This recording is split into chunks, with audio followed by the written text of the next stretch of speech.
Assalamu alaikum, dear students. Hope all of you will be fine.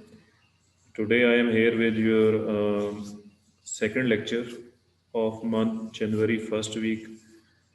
Today we will discuss text formatting tags and their use in HTML कि आप text को जो है अगर format करना चाहते हैं, मतलब टेक्स्ट को बोल्ड करना चाहते हैं, टैलिक करना चाहते हैं, कोई कलर देना चाहते हैं, कोई फेस देना चाहते हैं, कोई साइज़ देना चाहते हैं, तो आप जो है बेटा वो कैसे देंगे। तो ये चीज़ें आज के हम लेक्चर में जो है डिस्कस करेंगे। गौर से देखना है, हर एक चीज़ को मैं प्रॉपरली करके दिखाऊंगा। अच्छा, सबसे पहले मैं आपको ये बता दूं कि आज जो हमने टैग डिस्कस करने हैं, सबसे पहले है कि बोल्ड, के हम टेक्स्ट को बोल्ड कैसे करेंगे। फिर है टेक्स्ट को अंडरलाइन कैसे करेंगे, इटालिक कैसे करेंगे, what is superscript, what is subscript.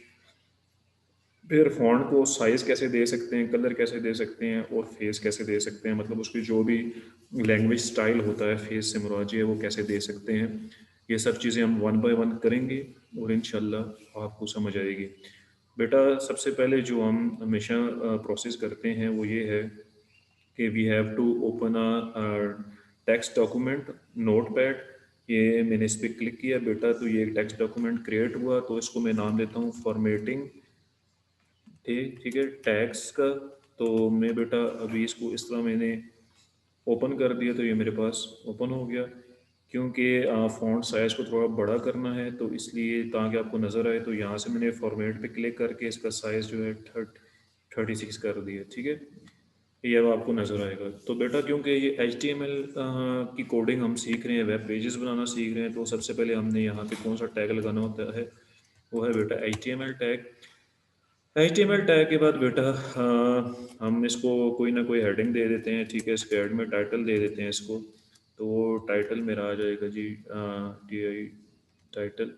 Title जो है ये, क्योंकि एज ए कंटेनर टैग है, याद रखना वो तमाम टैग्स जो ओपन हो और फिर क्लोज भी, उन्हें हम कंटेनर टैग्स कहते हैं। और वो टैग्स जो सिर्फ ओपन होते हैं, क्लोज ना होते हों, that are called empty tags. तो टाइटल टैग बेटा इसको दे देते हैं, हमारे टॉपिक का नाम है फॉर्मेटिंग टेक्स्ट।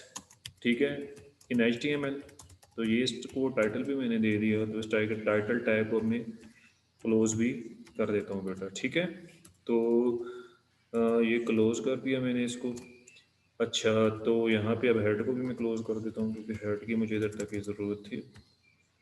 अच्छा, क्योंकि अब सारा काम पेज की बॉडी के ऊपर होता है, तो मैंने इसका बॉडी टैग ओपन करना है, तो ये मैंने इसका बॉडी टैग ओपन किया बेटा।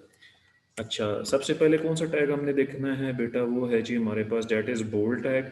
Means how to bold text. तो सपोज मैं यहाँ पे एक टेक्स्ट लिखता हूँ, आई एम मोहम्मद कैस।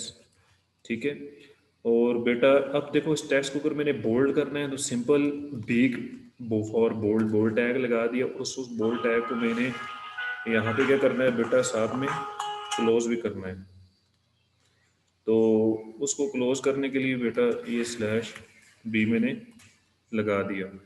तो अब देखो मैं वन बाय वन करके आपको बताऊंगा। तो ये सबसे पहले मैं इसका ये जो टैग है बेटा बॉडी वाला, इसको क्लोज कर देता हूँ, और साथ में मैं इसका HTML टैग जो ऊपर गया था वो भी क्लोज करता हूँ इन्हें। अब ज़रा मैं इसको सेव एज कर लेता हूँ, सेव एज। ठीक है, फॉर्मेटिंग टैग्स की जगह डबल एस कर देता हूँ, सेव एज। अब ये मैंने मेरा डेस्कटॉप पे सेव हो जाएगा। तो आप आ जाएं डेस्कटॉप पे बेटा। तो एक मिनट, हाँ, यहाँ पे आपने मैंने जो अभी ये काम नहीं किया, इसको सेव एज जब करूँगा, तो फॉर्मेटिंग टैग के साथ इसकी एक्सटेंशन लगानी है। HTML डॉक्यूमेंट है, तो HTML साथ में आपने ऐड करना है। तो ये मैंने HTML ऐड कर दिया। अब जब मैं डेस्कटॉप पे आऊँगा, तो ये इसने वेब ब्राउज़र के साथ जो है ये पेज अब ओपन होने के लिए तैयार है। तो मैं इस वेब ब्राउज़र पे क्लिक करूँगा, तो आप देख सकते हैं ये जो लिखा हुआ है आई एम मोहम्मद कैज़, ये अब बोल्ड है। अब बेटा देखें, अगर आप ये चाहते हैं कि इस टेक्स्ट को बोल्ड के बाद क्या करना है हमने, सेकंड, दैट इज़ अंडरलाइन। अगर इसको अंडरलाइन करना चाहते हैं, तो आप अगर सिर्फ अंडरलाइन करना चाहते हैं, तो इसको बी को उठा के आप इधर यू लगा दें सिर्फ। मतलब अब ये देखना, अब जब मैं इसको रन करूँगा तो ये बोल्ड नहीं रहेगा। इसको मैं यहाँ पे सेव करता हूँ, सेव करके जब देखें, अब जब मैं इसको रन करूँगा, तो ये बोल्ड नहीं रहेगा। अब देखें वो बोल्ड नहीं रहा, लेकिन अंडरलाइन हो गया है। लेकिन अगर आप बेटा इसको बोल्ड और अंडरलाइन दोनों करना चाहते हैं तो फिर ये दोनों टैग आप एक साथ यूज़ कर सकते हैं। देखें ये बी और यहाँ पे भी मैंने स्लैश बी लगा दिया। अब देखें अब बेटा इसको फाइल को मैंने यहाँ पे सेव किया और अब मैं जब इसको रन करूँगा ये बोल्ड और अंडरलाइन ये दोनों होगा। देखा आपने, अभी ये बोल्ड भी है और क्या है, अंडरलाइन भी है। उसके बाद बेटा जो नेक्स्ट टैग हमने देखना है वो है जी इटालिक टैग। इटालिक से ये होता है कि क्या होता है इटालिक से, चलो देख लेते हैं ना। इटालिक टैग भी लगा देते हैं, ये ले जी आई लगाया, आई फॉर इटालिक, और इधर आई को मैंने क्लोज भी करना है। सारे टैग एक साथ ही यूज़ कर रहा हूँ ताकि आपके जहन में हो कि हम टैग्स को एक साथ भी यूज़ कर सकते हैं। अभी देखो बेटा मैं इसको यहाँ से सेव करूँगा और यहाँ से सेव करने के बाद जब मैं इसको दोबारा रन करूँगा तो अब देखा थोड़ा सा ये तिरछा हो गया है, इटालिक थोड़ा सा टेढ़ा हो गया है। तो ये मेरे पास कौन सा टैग आ गया जी, इटालिक टैग है ये मेरा। उसके बाद बेटा जो हमने टैग देखना है that is super subscript. Super subscript tag क्या करता है, ये करता है कि आपकी जो भी बेस होती है उसके ऊपर पावर को लेके जाता है। ठीक है, ये बेस और पावर वाला है। उसकी किस कैसे, मैं आपको समझाता हूँ। सपोज मैं यहाँ पे लिखता हूँ जी एक्स, ये मैंने लिखा एक्स कैपिटल। अब मैं इसकी पावर में कोई चीज़ लिखना चाहता हूँ तो मैं लिखूँगा super, S U P, super. मैं कहता हूँ एक्स पावर 5 मैंने करना है तो मैं अब इसको 5 को बीच में लिख के इस टैग को क्लोज भी कर दूंगा। अब जब मैंने इसको क्लोज भी कर दिया बेटा तो ये सुपर स्क्रिप्ट बन गया। अब मैं इसको फाइल को यहाँ सेव करके और इधर से जब रन करूँगा, रिफ्रेश करूँगा तो आपको नजर आएगा ये क्या लिखा हुआ है, एक्स पावर 5। देखो एक्स की पावर में आ गया 5। अगर मैं ये चाहता हूँ एक्स पावर 5 जो है ये नेक्स्ट लाइन में आए तो यहाँ पे मैं एक बी आर का टैग लगा दूंगा जो कि एम्प्टी टैग है, ब्रेक टैग। अब जो मेरा बी आर होगा ये यहाँ से अब एक्स पावर 5 जो है वो नेक्स्ट लाइन में आ जाएगा। देखना आप, अभी एक्स पावर 5 की तरह आ गया नेक्स्ट लाइन में। तो ये देखो ये सुपर स्क्रिप्ट है जिसमें पावर जो है, ठीक है, वो बेस की ऊपर आती है। ठीक हो गया। अब उसके बाद जो है मेरे पास नेक्स्ट टैग है सबस्क्रिप्ट। क्या है जी, नेक्स्ट टैग देख लेते हैं, that is a subscript tag. तो इसका क्या फंक्शन है ये भी हम प्रैक्टिकल करके देखेंगे बेटा। अच्छा इधर भी मैं ब्रेक टैग लगा देता हूँ ताकि नेक्स्ट टेक्स्ट जो भी है वो नेक्स्ट लाइन में आए। नेक्स्ट लाइन में लेके जाने के लिए मैं बी आर टैग जो कि एम्प्टी टैग है उसको यूज़ किया मैंने। अच्छा बेटा अब सबसे पहले बेटा आप ऐसे कर लें कि यहाँ पे आप लिख लें एक्स और जो सबस्क्रिप्ट टैग है उसका है टैग एस यू बी और उसकी बेस में 7 का बेस। अब ये नीचे आएगा, बॉटम में आएगी पावर। तो कैसे आएगी एस यू बी, अब फिर मैं स्लैश लिखता हूँ जी एस यू बी स्लैश। अब देखना, अब मैं इसको सेव करके जब रिफ्रेश करूँगा अपने वेब ब्राउज़र के अंदर इस पेज को तो आपको ये चीज़ क्लियर होगी। अब देखें ये एक्स जो है 7 जो है एक्स की नीचे आ गया, बेस में आ गया। तो ये मेरे पास क्या था बेटा, सबस्क्रिप्ट टैग था। अच्छा इसी तरह बेटा मैं एक और बी आर लगाता हूँ ताकि नेक्स्ट लाइन में जो टैग टेक्स्ट लिखूँ तो वो आपको समझ भी आए। उसके बाद बेटा जो मेरे पास टैग है वो है जी फॉन्ट साइज। अगर आप किसी टेक्स्ट को फॉन्ट बढ़ाना चाहते हैं या कम करना चाहते हैं तो कैसे वो कर सकते हैं। तो बेटा उसके लिए आप क्या करेंगे, यहाँ पे लगाएंगे फॉन्ट टैग। फॉन्ट टैग याद रखना, F O N T, font tag लगाया और उसको साइज देना है आपने। सपोज आपने साइज उसको दिया जी साइज इक्वल टू, मैं कहता हूँ जी 15। अभी मैंने फॉन्ट साइज क्या दिया जी 15 दिया है। तो अब मैं इस टैग को यहाँ पे इस तरह कर साइज को देने के बाद इसको मैं इस तरह क्लोज किया। अब मैं इसके दरम्यान में जो भी टेक्स्ट लिखता हूँ उसको लिखता हूँ मोहम्मद कैश। ठीक है, अपना नाम लिखा मैंने। तो अब मैं इस फॉन्ट वाले टैग को क्लोज भी करूँगा। ठीक हो गया बेटा। अब देखना अब जब मैं इसको रन करूँगा तो क्या चेंजेस आएंगी टेक्स्ट के अंदर, ये हम ऑब्जर्व करेंगे। तो देखो बेटा ये देखो 15 जब साइज दिया ऊपर वाला आया मोहम्मद कैस लिखा हुआ देखो, और अब ये वाला देखो तो इसका जो साइज है टेक्स्ट का मैंने बढ़ा दिया। तो आप यहाँ पे जितना फॉन्ट साइज देंगे टेक्स्ट उसी हिसाब से क्या करेगा बेटा, इंक्रीज करेगा।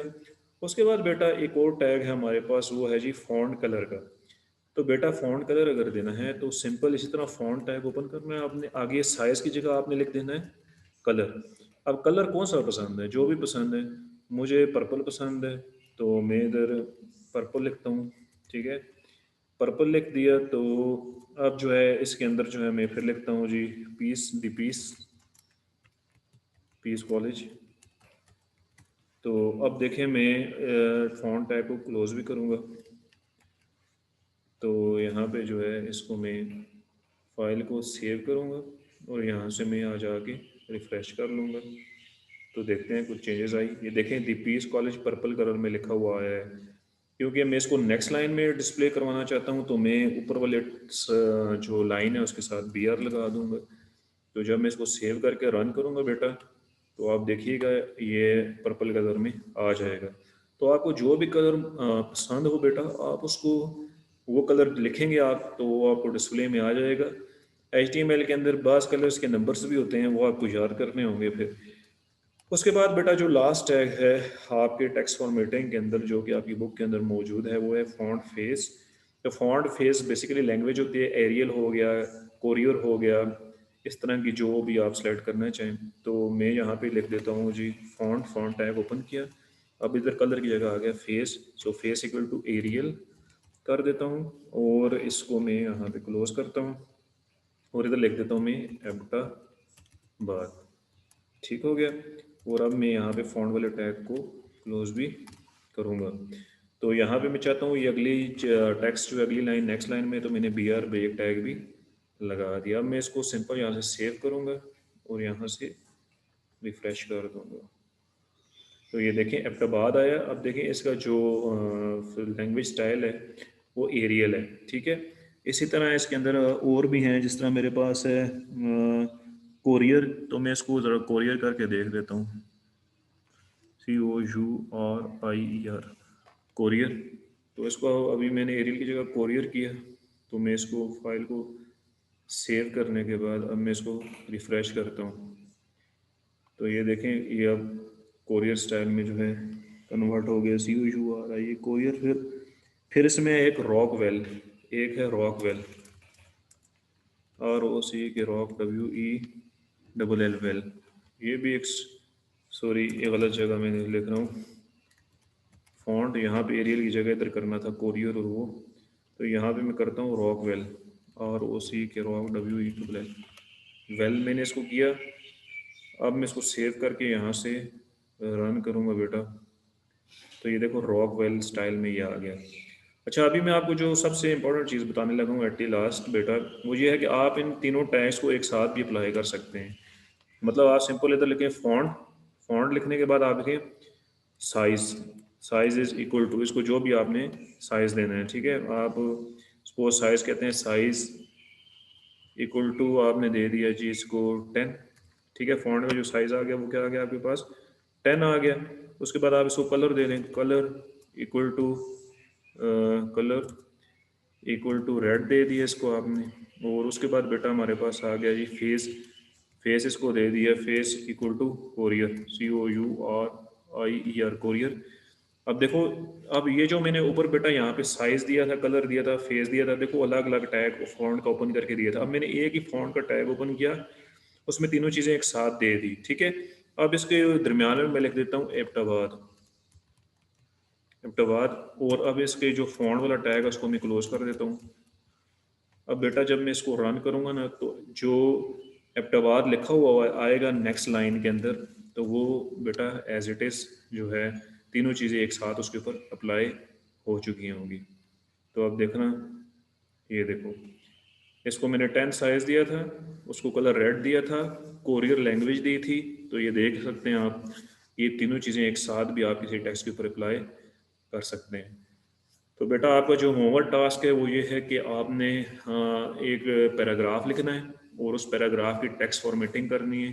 जितने भी मैंने आपको ये जो टैग्स बताए हैं, ये सारे उनके ऊपर अप्लाई करके आपने मुझे वेब पेज शो करना है। ठीक है, ओके बेटा, थैंक यू, अल्लाह हाफिज़। If you have any question you can ask और leave a comment. Thank you.